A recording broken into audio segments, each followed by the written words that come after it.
नमस्कार, मी जाकीर नदाब आणि तुम्ही पाहतात एस प्राईम न्यूज।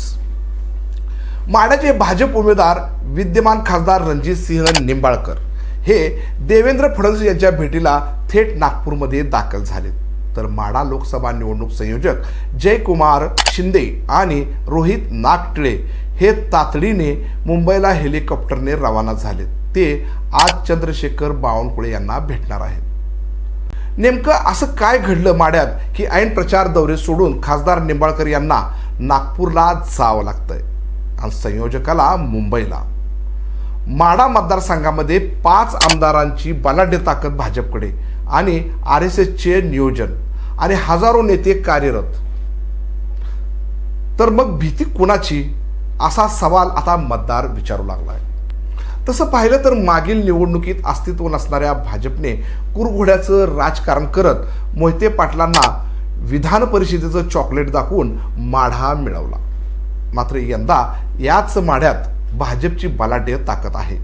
त्यांच्याकडे 1-2 नव्हे तर तब्बल 5 आमदार, असंख्य नेत्यांची फळी कार्यरत आहे।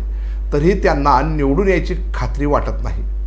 विरोधक असणारे शरद पवार यांच्याकडे अक्षरशः तुल्यबळ उमेदवार मिळता मिळेना, तरी खासदारांची धावपळ सुरूच असल्याने नेमकं काय समजायचं। मित्रांनो, निवडणूक पिरियडमध्ये प्रचार दौरे सोडून कुठेही जायचं नसतं। तरी खासदार निंबाळकर हे नागपूरला फडणवीस यांच्या भेटीला गेले। कारण होतं माढा मतदारसंघात जे मागील लोकसभा निवडणुकीत घडलं तेच यंदाही घडतंय। कारण बंडखोर तोच, पक्ष देखील तेच। फरक एवढाच आहे की मागील बंडखोर हे किंग मेकर होते, तर यंदा तेच बंडखोर किंग बनायचा निर्णय घेत आहेत। मात्र बलाढ्य भाजपला भीती कशाची?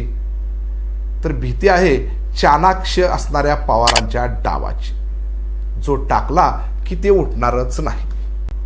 हेच पवार आज उद्या माढा फायनल करतील आणि शिवरत्नवर तुताऱ्या वाजतील असं चित्र दिसतंय। खरं तर याच तुताऱ्यांचा आवाज मतदारांच्या कानाकानात आधीच घुमू लागलाय। हा डर आता भाजपच्या नेत्यांना सतावू लागलाय। त्यामुळेच यावर काहीतरी फिल्डिंग लावावी लागेल, नाहीतर भाजपचा अचानक चमत्कार तरी दाखवावा लागेल। यासाठीच मित्रांनो, नागपूर आणि मुंबई तक दस्तूरखुद्द नेते आता भरारी घेऊ लागलेत।